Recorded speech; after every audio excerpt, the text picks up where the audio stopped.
नमस्कार। मैं एडवोकेट मुकेश राजौरिया अपने सभी सजातीय देवतुल्य साथियों का हार्दिक अभिनंदन आभार व्यक्त करता हूँ। सभी को प्रणाम करता हूँ। आज अपने समाज की स्थिति को देखते हुए जिस तरीके से आए दिन हमारी समाज पर अत्याचार हो रहे हैं, हमारी समाज का आए दिन अपमान होता है, उस अपमान को ऊँट को पीते हुए मुझे बहुत ही दुख होता है।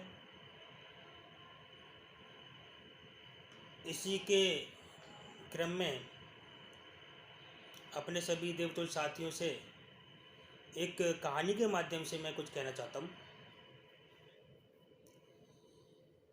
एक चिड़िया का घोंसला था समुद्र के किनारे। उस घोंसले में दो बच्चे थे। चिड़िया दाना लाती थी और वहाँ पे समुद्र का पानी पीती थी, दाना लाती थी और अपना लालन पालन करती थी बच्चों का। एक दिन चिड़िया बैठी हुई थी, अचानक से एक लहर आई समुद्र की और उस घोंसले को बहा कर ले गई, बच्चों को बहा कर ले गई। उसके दोनों बच्चों को अपने समुद्र में बहा के ले गई।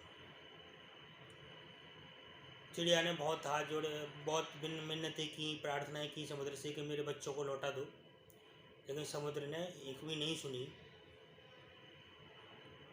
उसके बाद चिड़िया को गुस्सा आया। चिड़िया कहने लगी कि अगर तू मेरे बच्चों को नहीं देगा तो मैं तुझे सुखा दूंगी। और उसने इतना उसको क्रोध आया और उसने कहने के बाद चिड़िया ने एक प्रोसेस शुरू की कि वो समुद्र के किनारे जाए, चोंच में अपनी में पानी भरे और वो बला के बाहर डाल दे। इसको देखते हुए समुद्र ने उस चिड़िया का मजाक बनाया। जिस तरीके से आजकल सामंत लोग हमारे, जब भी कोई ऐसी घटना घटित होती है, हमारे समाज का अपमान होता है, उस अपमान के बाद जो अपमान करने वाले हैं वो खुद कहते हैं कि तुम हमारा कुछ नहीं कर सकते, तुम मजाक बनाते हैं। उसी तरीके से समुद्र ने मजाक बनाया चिड़िया का और कहा कि तुम मेरा कुछ नहीं कर सकती, करना है जो कर ले। चिड़िया उसी क्रम में लगी रही। उसको देखते हुए एक कौवा आया। कौवा कहने लगा, चिड़िया रानी ये क्या कर रही हो? चिड़िया कहने लगी कि इसने मेरे बच्चों को निगल लिया है, इसने मेरे बच्चों को चुरा लिया है, अपने अंदर समा लिया है और जब ये मेरे बच्चों को वापस नहीं दे रहा और मैं इसे सुखा दूंगी। कौवा भी हंसा चिड़िया पर, मजाक बनाने लगा उसकी कि तू इसका क्या बिगाड़ लेगी। तो वो चिड़िया कहने लगी कि कौवे भाई, अगर देना है तो साथ दो, सलाह नहीं चाहिए। उसके बाद एक बगुला आया। बगुला कहने लगा कि भाई आप दोनों क्या कर रहे हो? तो तो कौवा चिड़िया से कहने लगे कि भाई आप दोनों क्या कर रहे हो? तो उन्होंने कहा कि भाई हम इस समुद्र को इसे सुखा रहे हैं और जब तक ये चिड़िया के बच्चे वापस नहीं देगा हम इसको सुखाने की कोशिश करते रहेंगे। बगुला कहना, कहाँ पागल हो रहे हो? अब कहाँ ये समुद्र है भाई, कहाँ इनसे टकराओगे? इससे टकराना है तुम्हें? मेरी बात मानो, आराम करो, जाओ। तो वो दोनों कहने लगे कि देना है तो साथ दो, सलाह नहीं चाहिए। यही प्रोसेस उसका चिड़िया का और जिनके सारे पक्षियों का चलता रहा। तो एक दिन के बाद देखा तो वहाँ पे करोड़ों पक्षी इकट्ठे हुए और करोड़ों पक्षियों की यही प्रोसेस शुरू हो गई। सबसे यही कहा गया कि देना है तो साथ दो, सलाह नहीं चाहिए। यही प्रोसेस शुरू हो गई। उसको दिन इसे इतने सारे पक्षियों को देखते हुए कि वो तो भगवान हरि विष्णु जी के वाहन गरुड़ देव, उन्होंने देखा, उन्होंने सोचा कि मुझे भी इन पक्षियों से जुड़ना है और मुझे इन पक्षियों की सहायता करनी है। तो वो भगवान के पास गए, कहने के प्रभु मुझे इन पक्षियों की सहायता करनी है और इस चिड़िया के बच्चे वापस दिलाने हैं और समुद्र को सुखाना है, तो मैं जा रहा हूँ। तो प्रभु ने कहा कि गरुड़देव आप जाओगे तो मेरे बहुत सारे काम रह जाएंगे और दूसरी बात यह है कि आप क्यों बेकार इस चक्कर में पड़ रहे हो? ये तो एक प्रकृति का नियम है, जो आया है वो गया है। वो चिड़िया के बच्चे थे, वो एक माध्यम था ले जाने का, तो वो ले गया।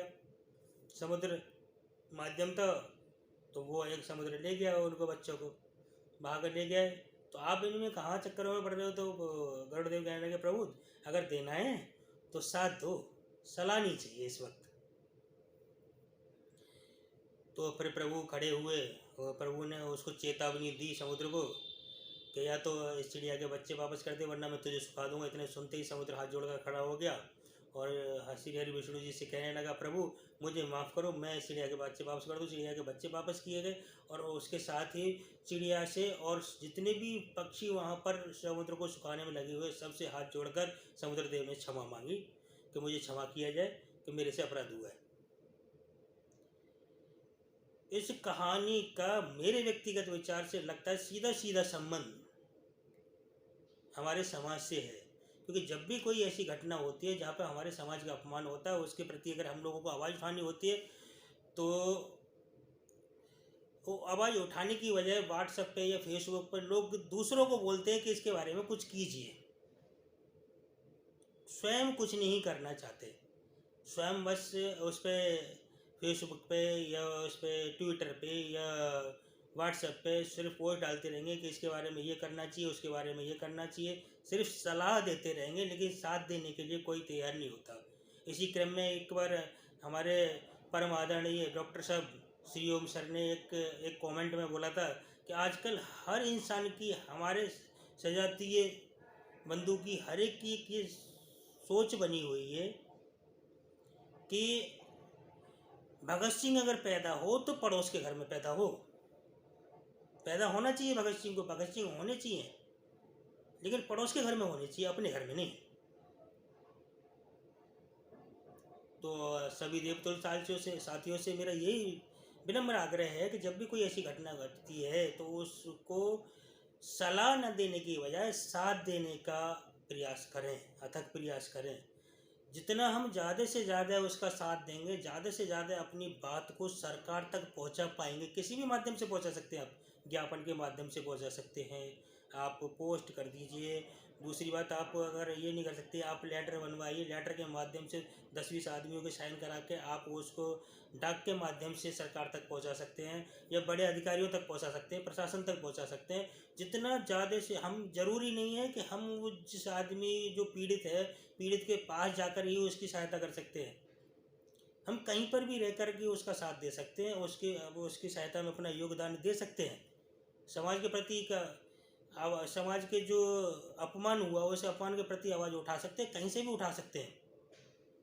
लेकिन प्रभु सभी से मेरा विनम्र आग्रह है कि उस चिड़िया ने जैसा किया, जैसे सबको बोला उसी तरीके से मैं बोल रहा हूँ आप सभी को कि अगर कोई भी ऐसी घटना होती है हमारे समाज के प्रति, हमारे समाज का कोई अपमान करता है, तो हर जगह से ज्ञापन के माध्यम से या किसी भी माध्यम से सरकार तक, प्रशासन तक अपनी आवाज़ को पहुंचाने का अथक प्रयास करें, ना कि सलाह दें। क्योंकि मैंने अभी भी ग्रुप पे देखा है, अभी भी बहुत सारे ग्रुपों में देखा है मैंने कि अभी लोग जो क्या करते हैं कि जो पार्टियों से जुड़े हुए हैं, राजनीतिक पार्टियों से जुड़े हुए हैं, वो नहीं बोल पाते क्योंकि उन्हें लगता है कि अगर हम बोलेंगे तो हमें पार्टी से निकाल दिया जाएगा। और इसी पार्टी में रहने का, ऐसे पार्टी के पद का क्या फ़ायदा जब तो आप अपने सम्मान को नहीं बचा सकते, आप अपनी समाज के स्वाभिमान को नहीं बचा सकते, उसको सेफ नहीं कर सकते, तो आप वहाँ पर रह के क्या कर रहे हैं? क्या सेव कर सकते हैं वहाँ पे? आप क्या कमा रहे हैं वहाँ पे?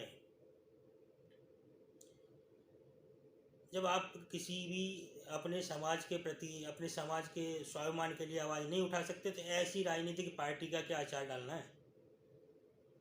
तो मेरा सभी बंधुओं से हाथ जोड़कर विनम्र निवेदन है कि हमारे जितने भी रिश्ते होते हैं ना, जैसे चाचा हुए, मामा हुए, मौसा हुए, फूफा हुए, ताऊ हुए, ताई हुए, भाई बंधु हुए, जितने भी रिश्ते हुए हैं, हम सब हमारे माता पिता की देन है।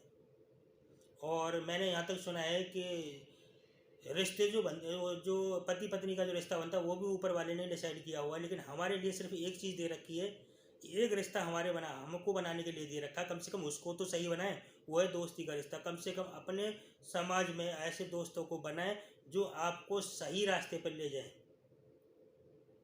और गलत रास्ते से रोक सकें, आपके बुरे वक्त में खड़े हो सकें, आपके सही वक्त में खड़े हो सकें।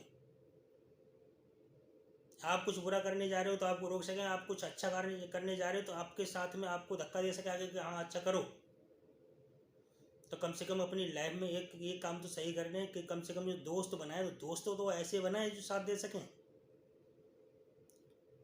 और सभी बंधुओं से फिर से एक बार हाथ जोड़कर नमस्कार, सभी का हार्दिक अभिनंदन, आभार। और इस मेरे विचार को थोड़ा सा इस पर विमर्श करें, विचार विमर्श करें, इस पर थोड़ा सा चिंतन करें। और इसी के साथ ही आप सभी का धन्यवाद, बहुत बहुत आभार, अभिनंदन, नमस्कार।